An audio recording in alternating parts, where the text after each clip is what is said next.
Well, after a brief introduction to object detection technology in the era of deep neural networks, we will proceed with describing the objective of our work,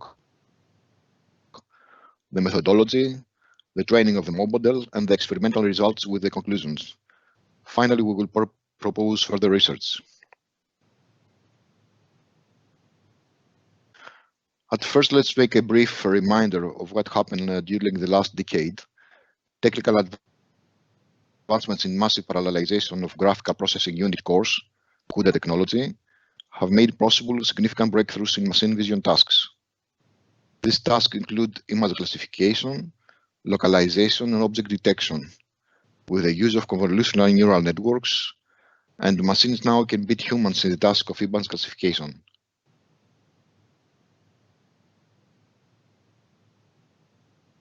In this slide, we can see the four most common machine vision tasks. Classification is the recognition of the dominant object shown in the picture. The object should occupy most of the area of the image. Classification plus localization is classification the extraction of coordinates of a rectangle framing the object. Object detection is the classification plus localization of an arbitrary number of objects belonging to different classes. Also, the objects can be of any size overlapping each other. Lastly, image segmentation is the marking of any pixel of the detected object.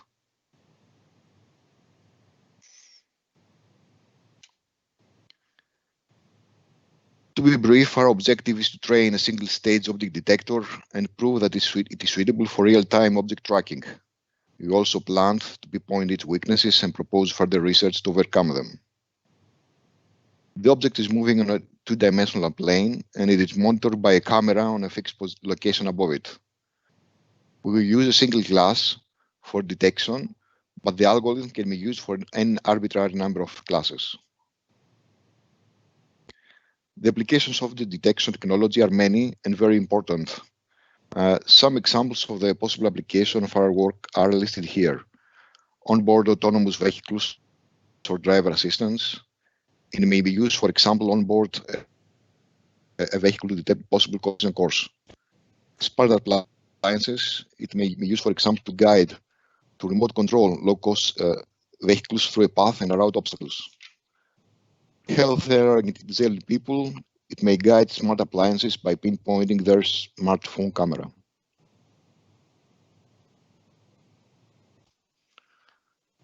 This is our methodology that we followed. First, we chose a suitable object detection algorithm. Then we gathered and manually marked the data and proceeded with the training of the model. We proceeded with evaluation of the model and extract their results.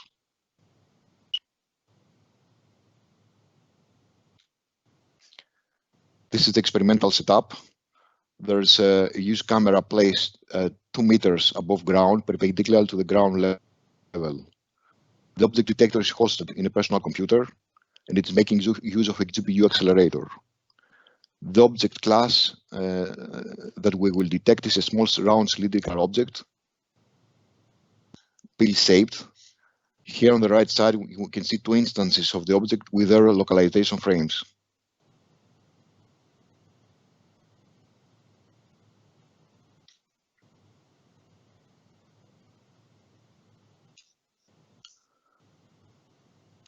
Our object detection algorithm of choice is YOLO version 3.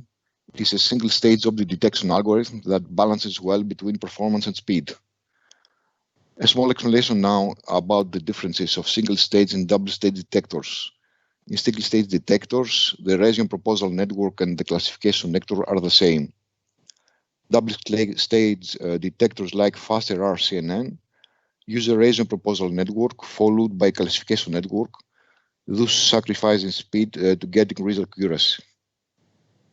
YOLO version 3 is a 53-layer convolutional neural network and may perform up to 45 frames per second, while a light version of YOLO version 3 Tiny can perform up to 220 frames per second with reduced accuracy.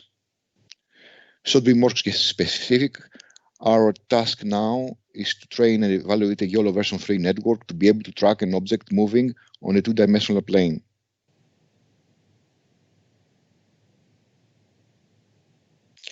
As we mentioned earlier, the object detector will be used to detect a white cylindrical object. The name of this object is IoT sensor and contains a Bluetooth low energy controller. This means that it can be easily attached on top of any vehicle, can also be used to remote control the vehicle. All algorithms based on neural networks share a common drawback.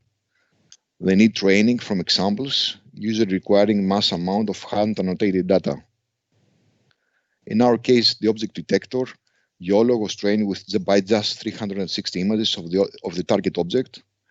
Every image had up to 4 instances of IoT sensor. For each instance, a rectangle was drawn enclosing the sensor. Here we see how we hand draw a rectangle around its object of interest in the image dataset. Also, we have to note that the marking rules are important. The framing rectangle should be precise. All instances of the object should be marked.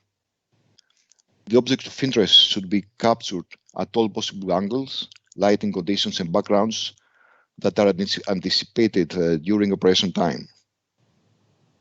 Last important rule is that to reduce false positives, background-only images should also be included in the set.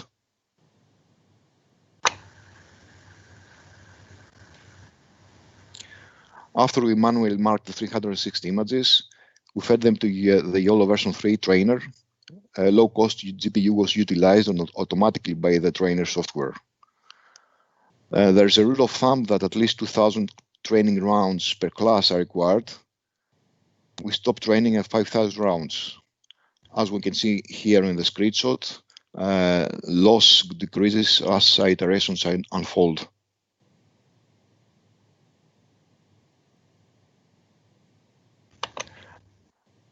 After training using the experimental setup that we described earlier, we ran a number of tests in order to evaluate the performance of the algorithm in terms of speed and accuracy. The resulted frame rate was found to be 17 frames per second.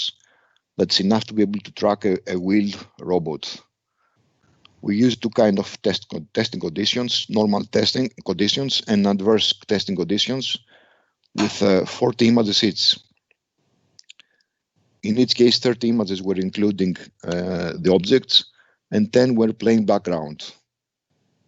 In normal testing, the camera was mounted perpendicular to the ground with lighting conditions similar to the one used for the training images. In adverse testing, the camera was tilted up to 45 degrees with dim lighting conditions and mixed backgrounds.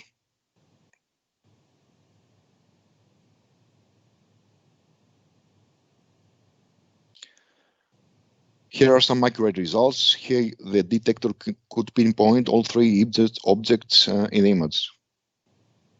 And this is in real time, as you see running here, the logging of the detector.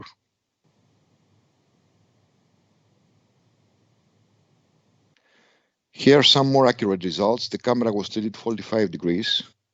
And it's interesting to see that 2 partially hidden instances here at the lower right were successfully detected.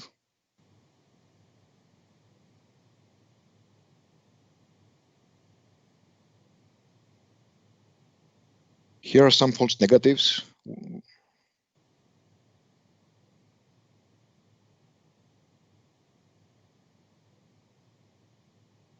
And 2 false positives.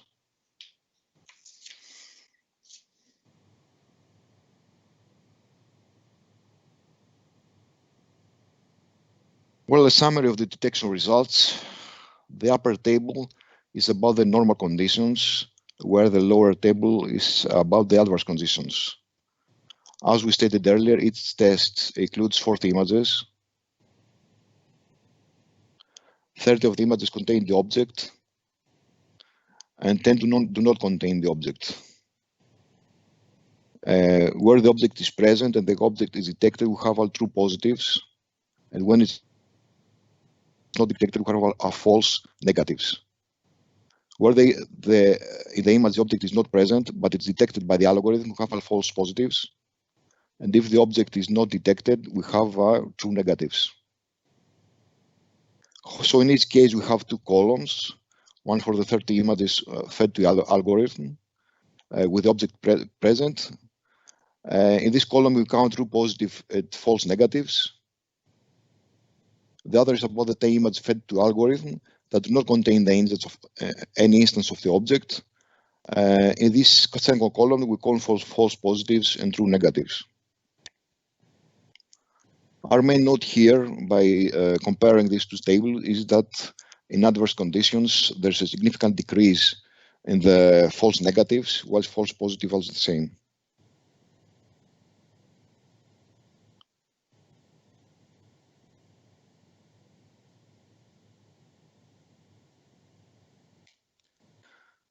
To quantify these results, precision in any case is above 95%. In adverse conditions, sensitivity drops from 96% to 60%, and accuracy drops from 95% to 67%. Here are the calculations used based on the previous table.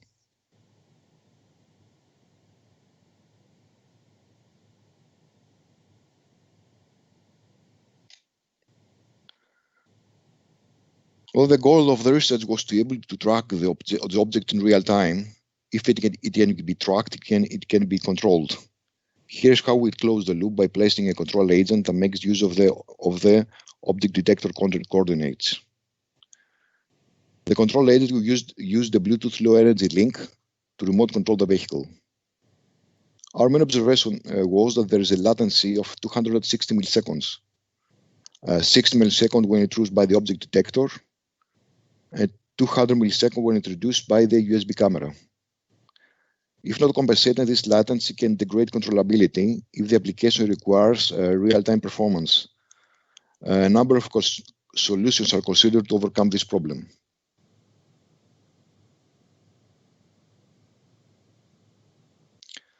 Conclusions. First, we prove that it is feasible to build an object tracking system using low-cost components. Second, a state-of-the-art object detector can be trained with a limited number of images to detect an object in a single class classification setup. The most time-consuming task is manually marking the training image dataset. And if the detector is trained with additional classes, it may detect obstacles with other moving robots. This is work in progress. As we saw, real-time performance is degraded by the latency introduced by the machine vision system. A linear predictor as such a Kalman filter can be used to mitigate this disadvantage. Current research work is focusing on the development of a full system that can demonstrate real-time detection, localization, and control of a moving vehicle, and will be robust to sub-second camera latency levels.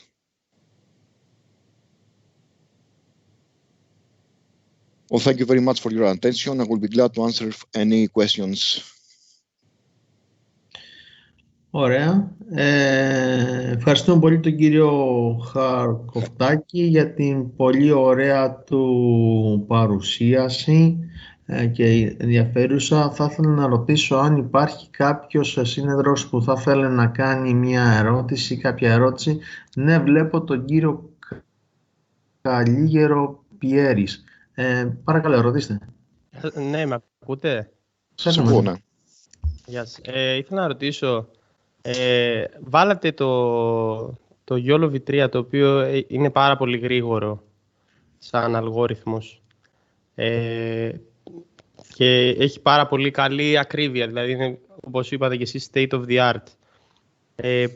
Πώς ακριβώς νομίζετε ότι